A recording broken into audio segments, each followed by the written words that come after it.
Luke, many congratulations. Through to the World Championship semi-final for the first time in your career. Just how good did that feel? It does feel really good. That's what I really wanted this year, was to make the next stepping stone. I've obviously been 3-time quarter finalist. I didn't want to be 4-time. I wanted to be known as maybe the 1-time semi-finalist at least. So yeah, there was the minimum target for me. But the draw has been blown wide open. So it's a massive opportunity for someone now to be world champion or 2-time world champion if it's Rob. It's exciting. I'm excited to see how it pans out. You mentioned that the draw being blown wide open after Michael's exit. Does that add extra pressure tonight? Not really. I think you could think about it, but the way Scott played, you can't discredit him because he showed a lot of pottle and he played fantastic. I think that the better player won. And it's important that you sit here and just not say too much, because it always seems to bite you in the bum. So you have to, I'm not going to say that it's going to be a hard game or an easy game. I think it's going to be really tough because he showed that he's not fazed by the situation. I don't think anybody will now. So I'm hoping that the next 2 games tomorrow night in the semi-finals are going to be some fantastic games, because I think there's a lot on the line for everyone. I think everybody's really excited to see what happens now. And you've survived a couple of real scares to get to this point. So how pleasing to really put in a statement performance tonight? Yeah, I think I needed to do that because if you keep sort of not playing to the best of your ability, the confidence-wise, the later you go on, the latter you'll feel confident about getting over the line and winning, being world champion. So, if I didn't play very well tonight and scrape through again, the thoughts in your mind thinking, can you be world champion not playing really well? But obviously playing like that, it gives me more confidence, believe that is a possibility now.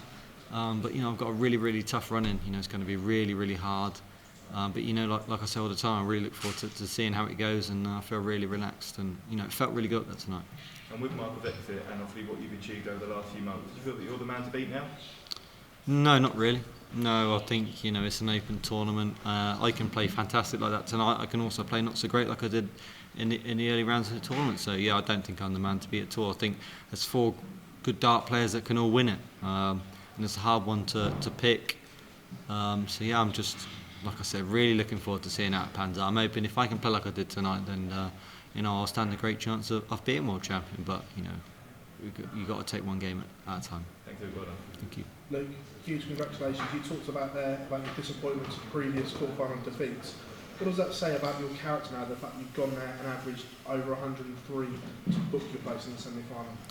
Yeah, I think all the experiences over the last year have probably helped that. Obviously being 3-time major champion now has probably sort of, made me believe and made me feel a bit more confident. I'd only made 1 major final last sort of 6 years, so that belief maybe wasn't there as much. Whereas now, I'd experienced a lot of majors, quarterfinals, semi-finals in the last couple of years. So I know how it felt to be in a situation, how it felt to win. But it was just really pleasing to go up there and play at my best, and it felt really good tonight. And after coming through that thriller against Joe Cullen, that must have taken out a lot of you emotionally as well as energy levels. How pleased were you had the day off before playing today? Yeah, very pleased. It did take a lot out of me, and playing the next day, who knows? It could have been quite tough. After an epic game. But who knows how that would have panned out. I did get the day off, and it definitely helped me, of course, because it allowed me to play really well tonight. When you're in that practice room, is it distracting when Michael goes out? Does it change your thought process at all just before you go on? No, because I just didn't think Michael was there tonight. I felt like he was going to lose. When it was like 2-2, Scott looked really good. He didn't relent. He felt really comfortable up there, and it didn't look the same Michael that we're used to. And he's been a fantastic player over the last 10 years. He'll be back next year winning loads. We all know that. But I don't think that you can be excited when Michael loses, because Scott played fantastic, and that just means I've got a really, really tough game tomorrow as well. Congratulations. Thank you. We've talked a lot in this tournament about big names and seeds going out. For yourself, you'll be a big favourite tomorrow, but the fact that you've seen all those seeds go, does that keep you on high alert? Yeah, exactly. If he's beating Michael van Gerwen today, so doesn't mean he can't beat me tomorrow, doesn't it? So, yeah, I think it doesn't matter who's going out, what seeds are doing well, what seeds ain't doing well. If I'm favourite, I am, but that doesn't mean nothing in my eyes. I think it's a 50-50 game. We're both in unknown territory. Both played well tonight, and we're going to be very much hoping that we both play well tomorrow night. But it's a big spectacle for us both, and You know, I've obviously been used to it more than him, but when you're not used to them scenarios, sometimes you play freely. So yeah, I've got to be very, very wary of a massive Scott performance tomorrow. Do you see any similarities from when you first arrived at the World Championships and had those deep runs to what Scott's producing now? Not really, because he's made the semis and I didn't. So he's made a bigger step than I ever did. But I feel like Scott's a fearless person. The occasion doesn't, affect him. So for me, I don't think that it's going to be one of them games where I feel like I'm going to be favourite and he's going to roll over and let me play really well. I know I've got a tough game, and I know that I've got to be on it and play like I did tonight. And if I keep playing like I did tonight, then all I ask myself is just be a tough player to beat. So yeah, I'm looking forward to tomorrow. Thank you.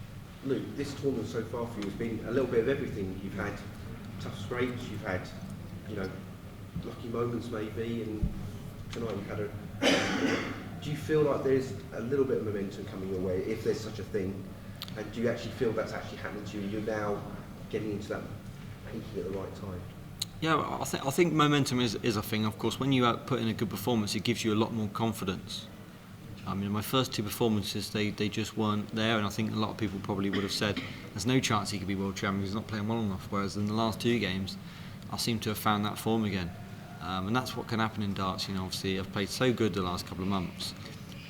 I am human. Sometimes you just have them performances that ain't up to scratch, but I got through them. So I allowed myself to still be in the tournament and go on and put in that performance like I did tonight. So sometimes you got to win ugly and allow yourself to be still in the tournament. And like I said, tonight was a good one. Thank you. Luke, when we spoke after the World Grand Prix, when you said that your aim was to become the world number one, you beat Scott Williams tomorrow and you are world number one. What would that mean, especially doing it such a short amount of time after that first major win? Yeah, I mean, I've said it before, but I think being world number one's fantastic. But I could be world number one for 3 weeks. If I'm world champion, I'm that forever. So I can't look into being world number one. I'm here to be world champion, and if I am world champion, I will be world number one. So like I said, if you're world number one, that could last for a couple of months. Being world champion always lasts forever. So as much as that would be a massive feat for me tomorrow, I won't be thinking about it because being world champion is higher on my list, and I'd give every accolade I had in my back pocket to be world champion. So that means more than anything. What was the mindset heading into this match with Dave? Because you're not producing your best stuff in this tournament, and you're facing a guy who you faced in 5 finals and lost 4 to. Yeah, it's just important not to panic. I think if you're not playing your best, if you start thinking that it's not going to go your way and stuff, you just find yourself losing. You will be on the end of a losing game. But I just have that resilience to not believe that a couple of bad performances are going to stop me from winning. I think a lot of people probably would have ripped me off after the last couple of games. Probably thought, well, he ain't going to win it because he's not playing well enough. But as a dart player, you can turn it round. You can just change all of a sudden. And that performance I put in tonight is giving me a lot of confidence. And when I walk up on the stage tomorrow, it will make me feel like I can put another performance in line again. Is there any prep that you did differently heading into this match to try and maybe become more comfortable and produce the Luke Humphries that we've seen for the past 3 months? I've kept to the same routine, to be honest. Everything's been the same. I practice the same. Some days you go up on that stage, it just don't feel right. Some days you go up on that stage and it just feels amazing. You don't feel like you missed. So, yeah, I just think it was one of them instances where tonight I just felt amazing. Didn't feel like I could miss. And I'm hoping that carries on. To be honest, I'm hoping that tomorrow I feel the same. Luke, big well done. Thank you. Thank you. Okay. Yeah. Luke, congrats. Were you shocked by the exit of Michael van Gerwen?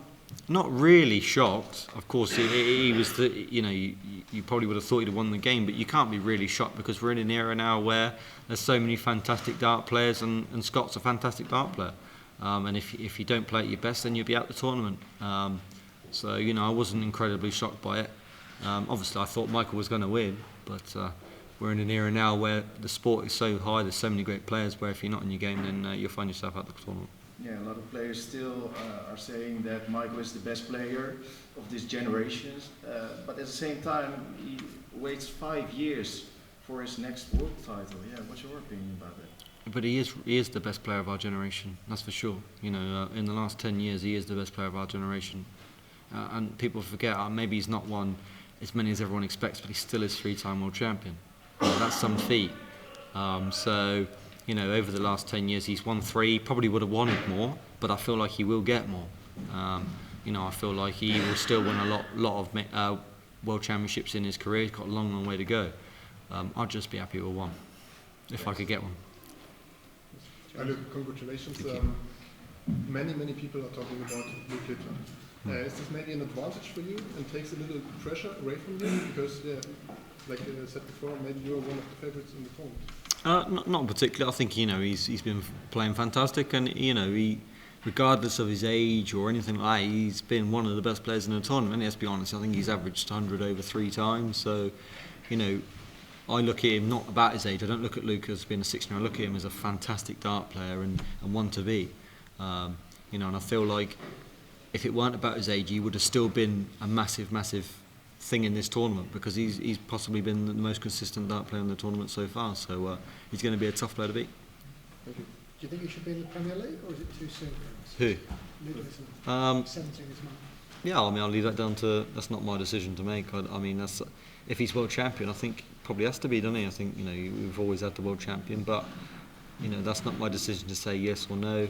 That's down to him, his management, and the directors of the BDC to decide that. But you know, it may be too early, but then he might go into it and win it. So you know, you don't know what the future holds, and I just feel different about him. I think he's a lot more mature than his age says. I feel like he's a very mature lad, and if he is in it, then he's going to be a contender to win it.